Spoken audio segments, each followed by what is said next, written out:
We're going to be talking about careers in conservation. Not only is everyone in the room listening to this as well, but this is also being streamed. So Transform Our World, which are a group of over 5,000 like climate educators, they are having a youth summit. 10-day youth summit. So this is being streamed online as well for everyone to see. So hopefully we get a nice little discussion out of it. So we have our three panellists. We've got Chelsie. Chelsie is on our youth board. She was our first ever chair of the youth board. She had such a tough job. We've got Jasmine, who we have heard from this morning. And then this is Katie from the Marine Conservation Society. And I think quite a lot of you were sat in Katie's talk earlier. We've had some great feedback. So we're just going to jump straight into it pretty much. So Katie, I'm going to come to you, unfortunately, because you're sat closest to me. You're right in the firing line there. So just want to briefly tell us about your journey. So start with your first job and then tell us how you got to where you are today. Okay. Briefly, right. So I've had quite a lot of jobs in the last few years. I'm 34, but since I was 17, I've had quite a lot of jobs. So I started off working in museums. I actually did archaeology at university, and I went into the kind of public engagement and education side in museums for about 4 years, focusing on extinct species. So I tried to make it as much about the environmental side of things as I could. And then I decided I would rather work with live animals than dead animals in museums. So I went and I got a place on a course that was being run by Durrell Conservation Trust, or Jersey Zoo, in Mauritius, which was not bad for 6 months. So it was endangered species recovery. So I went on that, completed loads of practical work, and randomly, while I was over there, met the owner of a safari park in Scotland. And when I came back, I started working in zoo education. So that's why I'm so excited to be here today. So I've worked in zoos, I've worked in aquariums, and then in more recent years, I've specifically worked in inclusion, so working with young people with disabilities. And I have worked in aquarium, but as I said to you guys at the workshop, I'm not a marine biologist, so I lean on my colleagues for those skills. But I'm Youth Engagement Officer now with the Marine Conservation Society. So all my work's been focused on young people and engagement. Fab. Perfect to be here then. Jasmine, same question to you. How did you start off and how did you get to... We've learned a little bit about this earlier, so... So I think with me, it's kind of a weird, convoluted route. So I started off blogging when I was about, I guess, 10, 11. And that was literally just blogging about wildlife, about nature. And then from there, I went on to kind of write for guest posts for peers and people around me. And that's how I got into writing and storytelling. And I got into journalism that way. And so I did a lot of freelance journalism around wildlife and conservation before I then did my degree in marine biology at Portsmouth University. And then I did my degree and sought some advice on masters and what I should do after that and whether or not I should pursue that. I couldn't afford it and I didn't really want to, and I was also told that it wouldn't really be a good idea. And so then I went into applying for jobs that I thought I might want, and that was research at BBC Natural History Unit and other production companies. But I've also kind of worked while I was at university as a journalist for various different places, but also various times as an engagement officer for youth and also for diversity. And at the moment, I'm an engagement officer for a focus on nature. And then so straight after university, after I finished my degree, I went into the BBC Natural History Unit and worked there for a year. And that was on the development team and also on the production team for the BBC Earth podcast. So I also worked for BBC Earth for a bit. And then after that year, I let the contract go, and then I moved on to Sound Off Films, which I'm currently working at, which is an indie film production. But I guess starting off, I started off just writing about nature that I saw, and that kind of led me into writing, which has led me to where I am today, which is researching and then filmmaking as well. But a lot of the work that I do is freelance, so it's kind of hard to, I guess, frame it as a job sometimes when you're doing it and you're not really getting any money for it, and then you make it and then you're like, oh, well, someone would want to pay for it, and now it's a job. So it's kind of strange in that way, but yeah, that's how I kind of got my foothold in the door. Fab. I think you've both shown so far that it's not like you start here and the job's here and you just go in a straight line. It's like a bit of a wiggly waggly worm. Chelsie, I think you're going to prove that as well, aren't you? Go on. Mine was, as soon as I finished my A-levels, I didn't want to go to university. I went to stay at home because one of my grandparents was quite poorly at the time, so I decided to go for an apprenticeship instead. And my apprenticeship was actually in accountancy, so I started out as a trainee accountant in a small practice in the private sector. I kind of soon realised that I felt like I wanted to do something a little bit more meaningful, so I moved into charity finance and went to a multicultural arts centre. I was there for about 3 years or so, and I started to get more and more involved with work behind the scenes because at the time Chester Zoo was doing the Sustainable Palm Oil City project, and I was supporting, trying to find suppliers to help us get in line with that project, and I was finding that much more interesting than finance. But because I was quite young in my career, I was thinking, right, this is the path I've set myself off on, and I went into a finance manager role up in Manchester, and that was working with neurodiverse artists, which was incredible. And I started doing a project with those individuals there. And what I found through speaking through them with lots of different conversations, especially those who were neurodiverse with things like autism, they were finding that the climate crisis was really overwhelming. So I started an environmental group for those and started to go find funding and education and support to support neurodiverse people in the climate crisis and educate them about sustainability and the environmental sector.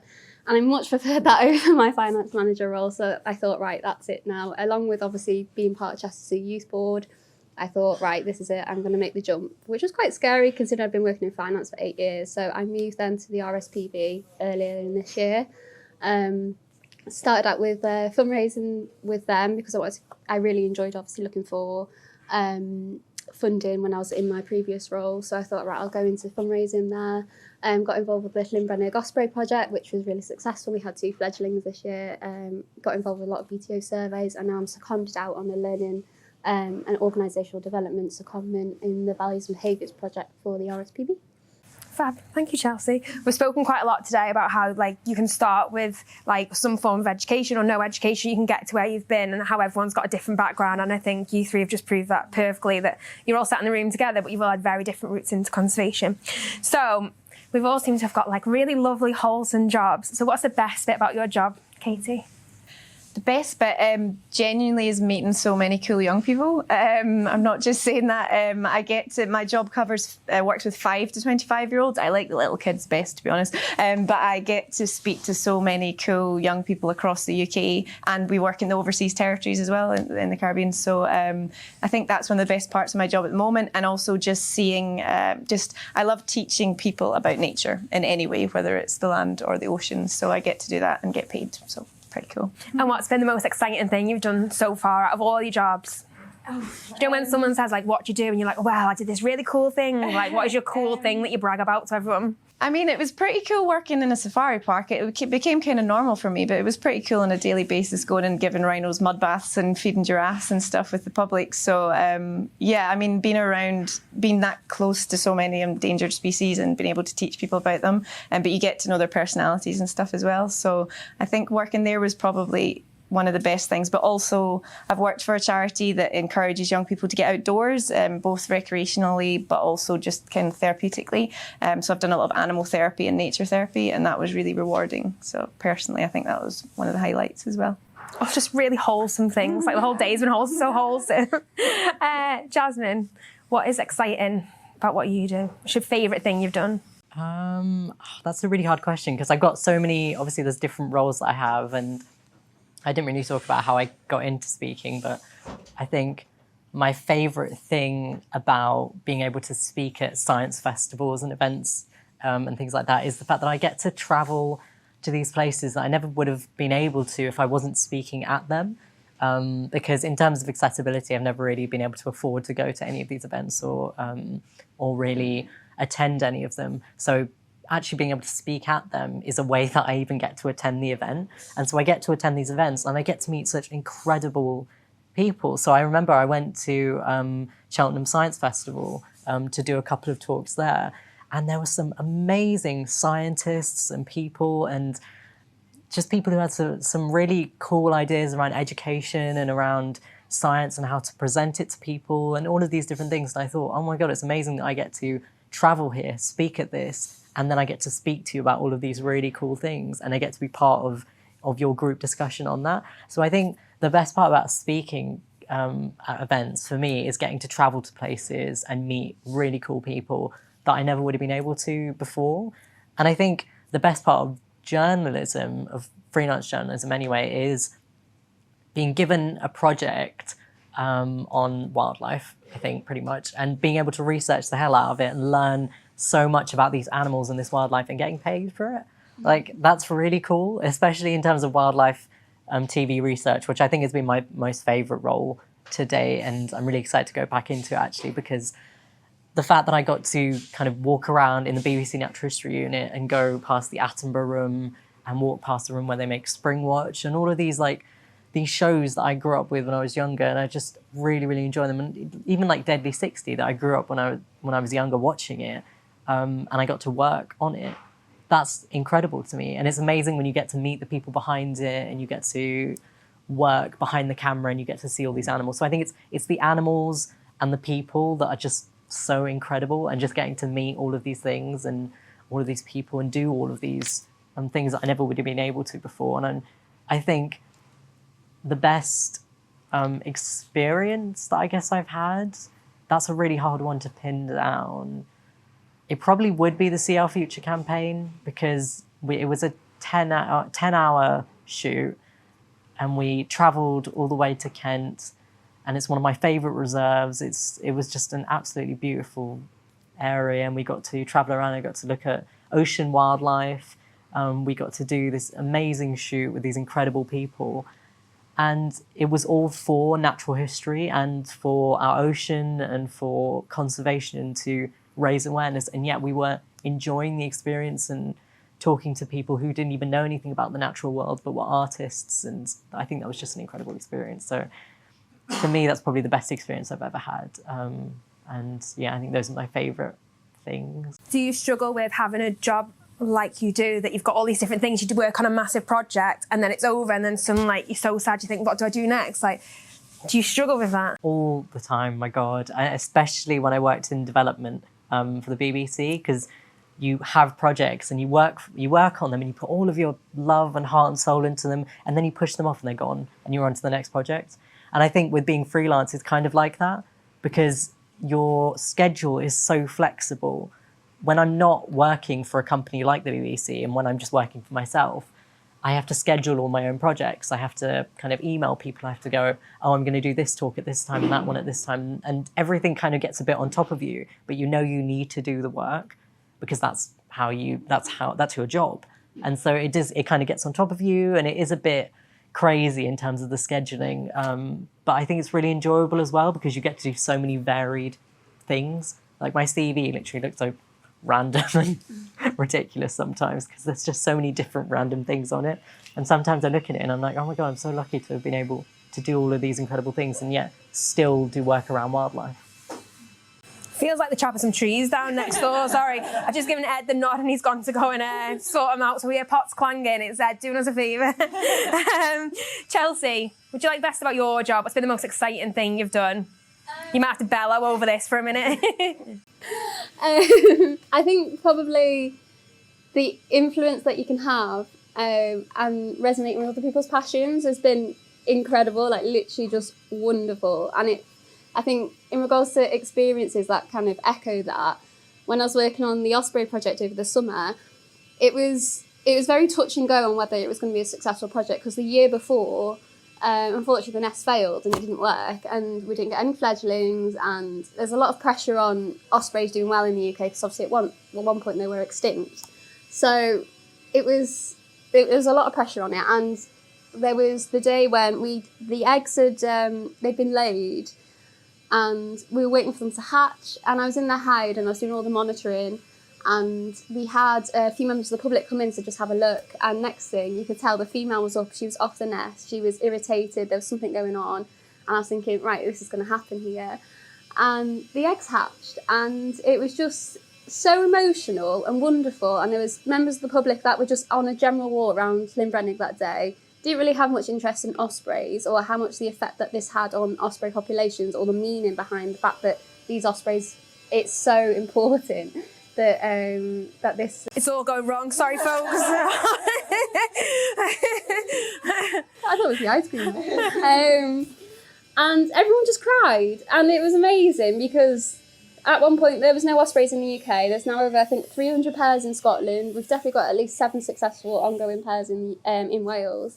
And it was amazing to watch them from the moment that the pair came back from the migration right the way up to their chicks fledging, and it was just beautiful because there was people that left that day, never really heard of ospreys before, and they went on, they were like, I'm going to come back every year, I'm going to keep, they want to keep up to date on the journey that they go on from there, and it's just, the influence that you can have on people when you're passionate about something is just unbelievable, and it's 100% my favourite part of being in conservation. I think that's been a general theme throughout the day. Like, if you can share your passion with someone else, and even if like one person goes away and was like, I was listening to Chelsie talk about ospreys, I'm going to go Google ospreys now. Like, if one person can learn from you, then I feel like it's a dead rewarding part of your job, definitely.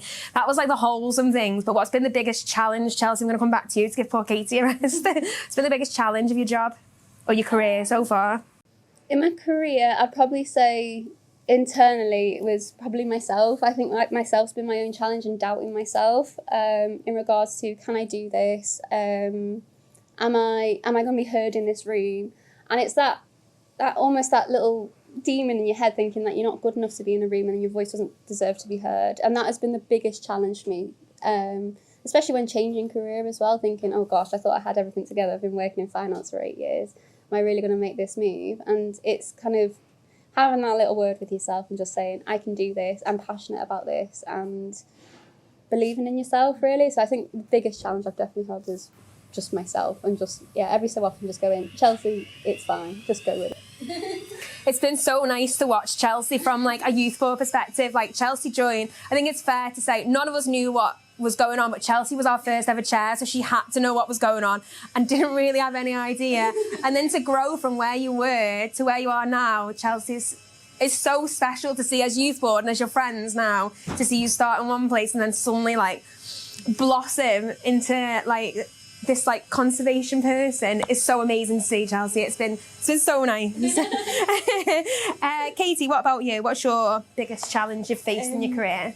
The biggest challenge, I think, probably finances comes to mind first, because I've not had money to go to university or to study. You know, we're lucky in Scotland, we get our tuition fees paid for, and we get a lot of loans and things like that, but I couldn't have gone to university if I didn't live in Scotland, basically.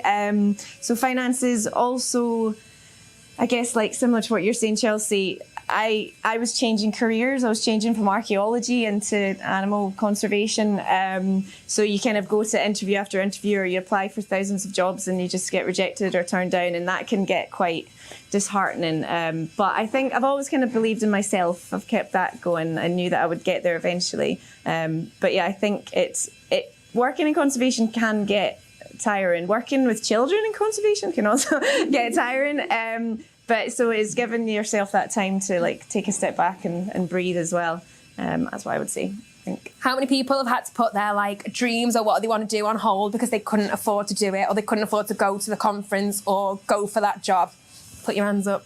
See, I think that just says it all. It's one of the biggest barriers for young people, isn't it? Yeah. Jasmine, what about you? What's your biggest challenge in your career so far?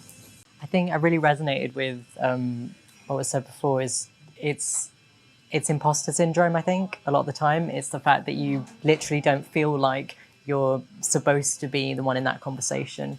And sometimes, especially when you're talking about conservation and you're talking about things that are so important, like climate activism, like youth engagement, like anything that any of us have been speaking about today, you think to yourself, this is such an important topic. Why am I talking about it? Why am I qualified to talk about this? And you really have to push away that feeling, because really, like I said before, we're all qualified to talk about that because this is our planet, and that's the end game of it all. But I think, it's been imposter syndrome, but also I think as someone who, again, isn't really seen in this industry at all, like there's not really that many people of colour, There's not really any trans people. There's not really any queer people. There's just, there's barely any people who look like me. So I've no one to really look at and go, oh, you've done it before. You did it. It's fine. I can do it. It's almost like my entire life has been looking at it and going, okay, it's possible, but I don't think I'm supposed to do that. I don't think that's my job. I think I'm supposed to do this because I see myself doing, or people like me doing all these kinds of jobs. So I think it's that imposter syndrome, but it's also that lack of representation that's been the hardest for me, because so many of the jobs I do are stuff where I'm putting myself in the public spotlight, and I have to be very sure that what I'm saying, I believe in what I'm saying, because I know I'm going to get backlash. And I know there will be people who will see me as an easier target because of who I am. And so what I need to do is almost try and believe in myself more. I think also support. It's quite hard when you don't have a strong support system. And I think sometimes a lot of people find this, but I think myself especially have found that throughout my life, losing kind of support circles in that way has meant that it's harder to work in conservation. It's harder to work in a job that requires higher stakes, that you need to be more financially stable for, that you need various different rungs of the ladder for that I don't have. And so it's almost felt like I've been lagging behind a lot my entire career. And so it's really nice when people are like, oh, you've done so much in this short amount of time. And I'm like, it's because I've just been scrabbling around trying to do all of these things just to make up for the fact that I didn't get to do them when I was younger. And it's worked out. But I think those things, especially support, imposter syndrome and representation, I think have been the hardest things for me. Who has had imposter syndrome in this room? Yeah, look, literally, we're all in the same room. We've all had imposter syndrome. That just says it all. Follows on to the next question nicely. Like, for everyone that's sat in the room that maybe wants to sit up here and speak, or everyone online that maybe thinks, I want to speak at a conference like this, what advice would you give them, Katie? If you want to work in education or work with young people, I would say, I was going to say volunteer or work with all sorts of different organisations. Like I did not just work with conservation organisations. I worked with kind of children's charities and youth clubs and all sorts of things that were just anything that was revolving around young people. Because it's all added up and helped me get the roles that I've got basically because of my CV. And also reach out. And don't be afraid to speak to people. Like in situations like this, some of the best opportunities I've got in life are because I've gone up to someone and talked to them at a conference and taken their details and followed up. It's a balance of not being too pushy, but also showing that you're willing to learn and you've got that enthusiasm. And try and stay optimistic. I know there's been a few conversations about it today in different calls, and I'm quite a cheery person, but it can get overwhelming. But there's always some hope. There's always something we can work towards. So try and focus on that. We said in our discussions this afternoon, like, cling on to the hope, and I think that's never been more real. Like, definitely. Chelsie, what bit of advice would you give to anyone in the room or online? I'd say just don't lose your passion. If you're passionate about something, don't let anyone around you dampen that, because it can easily feel like you've got to follow a certain structure or a certain path, and if you don't feel that that's right for you, then 100% don't do so. Because I know when I was thinking about changing career, I had a lot of pressure thinking, well, you've been working in finance for 8 years now, like, you're almost fully qualified, like why would you want to give that up? And I just said, well, I fell out of love with it and I've fallen in love with something else, like why would I not want to follow through with that? Like it's what I want to do. And it's scary because I felt like I was moving into the conservation sector almost 8 years late because of that. But it's understanding, no, actually, I'm adapting the skills that I've learned and created for myself elsewhere and bringing that with me. It's not a disadvantage, it's actually an advantage because it helps you more diversified in regards to the skills that you bring. And then also as well, I'd probably say volunteering in roles, definitely, I agree with that one. I think it presents other opportunities, getting to know other people in the sector that have the same passion with you, that aligns with you, that just empowers you so much when you speak to people and that conversation starts bouncing because you're just so excited and empowered about something and you're doing it together, and then that's when your voice gets loud, and I think that's just so valuable because the opportunities that I've had from Chester Zoo now and from other volunteering opportunities that I've had, and then through my career as well, has presented all sorts of other different things that I've got involved with. That's been life-changing, like literally life-changing. And to go from being like a young person who felt like I wasn't welcome in any room, that was struggling really, really badly with social anxiety, getting these opportunities to challenge myself and put myself out there about something I was passionate about, I feel a lot more proud of the person that I am now from doing so. Amazing. I think we're the first generation that's not stuck in a job for so long. Like our parents, like my dad had the same job from when he was 18 to when he retired last year. He was just like, I've trained all my life for this, I'm going to stick at it. Whereas we're like, Jasmine's a key person, and you, Katie, like a serial job hopper. It was like you go, you follow what you love, and you have to like change and adapt to the skills you learn along the way. Definitely help you. Yeah, fab. Jasmine, what advice would you give? I think what I said before about a support system is probably what I would give advice most on. It's quite hard, like you said, and like some of the talks have been about today, to exist as a young person in this generation, in this time, and work with nature. It's quite a hard environment to be in, not because necessarily it's hard in terms of physical or that kind of work. It's hard mentally to deal with the fact that we are in a world that is facing quite a lot of problems in terms of climate change and in terms of policies, and with governments that won't listen, and with people who are in places of power that won't listen. And you can feel a bit hopeless, I think, in that aspect.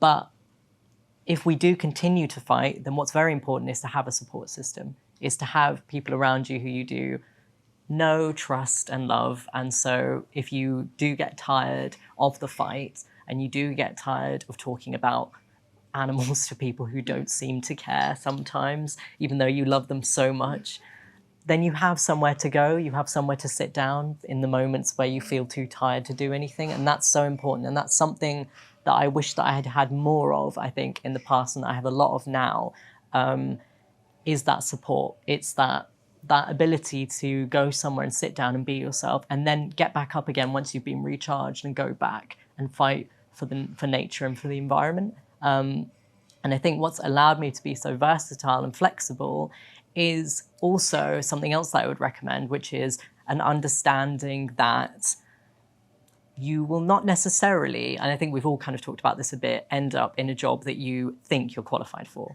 And that is completely fine, because qualifications at the end of the day are a system that I think, as they are set right now, will soon go into extinction, because it's not a way of deeming someone's worth. It's not a correct way of deeming someone's intelligence or ability to do a certain job. So there will come a time, I think, when we have a different way of qualifying people, as it were, for the jobs that they have. So I think don't be scared of the fact that you're applying to a job and you aren't qualified in the way that you think you should be qualified for that role. It's more, I think, in terms of experience, and that's where volunteering comes in. It's more in terms of the passion that you have. Again, that's where like projects, applying for things, doing things online, applying for bursaries, that sort of thing, because again, those are ways to get money when you're not financially stable. I think just looking out for stuff that you have or can get experience in and then use that as a qualification, I think that's a useful bit of advice that I wish I'd had more of as well. Who in the room has applied or hasn't applied for a job because they wanted the job but read the job spec and thinks, nah, I can't do that? Yeah, look around the room again. I just thought one more thing very quickly, like kind of following on from that. I think another piece of advice from me would be to take time to remind yourself of why you fell in love with the topic in the first place. Like, I've spent time over the last year and beaches kind of, and you can't relax and you're looking at litter and you're spotting things and it's work mode. But then I think it's so important to take that time off and not think about work and remind yourself why you love the ocean or why you love rhinos or whatever topic it is you're working with. Because that's why you got into it in the first place. You don't want it to taint it. So yeah, just take that time and time out. Having a work-life balance is so important as well. Could I add something onto that in turn? Just to say that that's really, I think that's something that I really resonate with, because it's also, I think, about leaving a certain job when you do fall out of love with that work that you're doing, so that it doesn't turn bitter. And it's, even if that's to do with nature and conservation, because it can get sometimes a bit too much. And then if you're working in it and you're not loving it and you are working to the point where it's almost destroying you and causing you to burn out, then it's probably a good time to find a way of resting. Because I know it's not always you can't always rest. You're not always financially stable. It's not always a possible thing. But if you can, I think, find that I found with actually my job at the BBC Natural History Unit, as when I started, I was so passionate about conservation and wildlife documentaries and making these films and working with these people. But I started to burn out because I didn't have the correct support system in place and lots of things went wrong. And by the end of it, I felt that I just couldn't do this job anymore. And so I let the contract run. And for me, that's one of the best things that I've done, actually, because even though it meant that for a bit it was a bit financially unstable, I've actually grown back into it. And now I want to go back into it, and I've learned how to love it again. And I wouldn't have done that if I'd kept at it. I think it would have made me hate the job quite a lot. So I think don't be afraid to leave and do something else if you do burn out and you do feel tired of that job. It's not our duty to stick in one job and to fight for that cause. There are a lot of people around you, and that links back into support systems. Amazing. Let's have a round of applause for this brilliant advice. Fab. I'm going to open the floor up to anyone. Has anyone's got any questions to ask our panel? Deadly silence. Go on. Yeah, I think that's where larger charities are really, really fantastic in regards to the offering that they have. So internships, apprenticeships into science, I think are so valuable. But I do understand that they are like gold dust. So I still think in regards to the engagement side of things, there's more opportunities in the conservation side. They're being completely honest. But in regards to science, then again, I'd probably say a lot of it comes from experience, from volunteering, and that is a great way into getting into those roles. And things like the RSPB, National Trust, the Wildlife Trust and stuff, they have so many opportunities where you can volunteer your time, which obviously is precious, or go on board and maybe even like shadow individuals to get an idea of what they do and maybe highlight the parts of the science team that you would like to be a part of. And I think that's where you start to find your niche as well, because obviously it's such a large, vast department and massive area that you can really delve into. And I think it's so important that you find what you're passionate about and then pursue it from there, because I think that's just so vital in ensuring that you'll be successful in whatever career you decide to follow when you pursue that. I think, so more in the science side of things you were saying, I think I'm biased, but I would say still get involved in the engagement side of things a little bit, because as the further we go into the future, I think science communication in particular is just growing and growing, and we need to be able to teach people about it. So I think even if you do want to focus on the scientific side, get some sort of experience, voluntary or whatever, with the kind of engagement, education. With Marine Conservation Society, there's about 110 staff, I think, and so there's a lot of them I know that have started off as volunteers, or they've started off in another role that's maybe not exactly what they want, but they've ended up in one of the more scientific roles. So you'll get there eventually. If you have a goal to work towards, you will get there eventually. But the other piece of advice I was going to say, another one was, you don't know what's around the corner. So take opportunities as they come, and it will definitely lead to other things. And then, you can look back in years to come and you can see the kind of journey you've been on. Because sometimes I think people focus so much on a particular goal or a particular target that they miss the little sparkly things in the corner of their eye that actually could lead to really cool opportunities as well. But again, it's the classic, but volunteering, just communicating with different organisations, getting out and about. With us, people get out and about on the beaches with us, and then they get to know us, and then they can maybe get offered jobs in the future because we know who they are. Getting to know someone's face and chatting to them is very important, I would say. Yeah, I think I completely echo that, because the secondment that I'm on at the moment in the RSPB is completely different to the job that I took on when I first joined them. And originally, when I was looking at it, I was thinking, when I first joined them, I was thinking, this isn't really the role that I want to be doing. But now when I look at it as a whole and look at my whole career, at the time it felt like I was going off on a bit of a tangent in regards to my direction. But now when I look at it, actually, it ties it in more. So the skills that I've built in a role that wasn't specifically heading for has actually tied in really well, supported me into the one that I'm really enjoying. So every time that you see an opportunity and go for it, you think, it isn't quite what I want to do, but it is slightly in the same direction. Don't feel down on yourself or demoralised, because there is always something that you will gain from all these experiences that will always factor into that end goal. So you'll definitely get there, so it's just persevering. I can start with that. I think we touched on it a little bit earlier on today. I guess for me, it's making it relevant to people's day-to-day lives. Like I've worked, for example, with a charity that works with young carers. So, an 8-year-old who cares for a parent or a family member. And, on a day-to-day basis, that young person has a lot more to worry about than marine conservation or the bigger things that I might be passionate about. So it's making it relevant. And that in that situation, it could have been that just taking them out into nature and letting them experience it, giving them the chance to kind of grow to love it. If you've not been exposed to it, I think we've probably all been exposed to nature quite a lot growing up, and that's why we like it, maybe. So exposure as well and experience. I mean, I don't think sitting talking at people's the answer. I think just getting people outside and actually experiencing stuff is the best way, particularly with young people. But yeah, I think making sure it's relevant to their day-to-day lives. Remember, not everyone's going to be the next David Attenborough, but at least if we can inspire a little thing or educate a little bit, that's better than nothing, I think. What about you guys?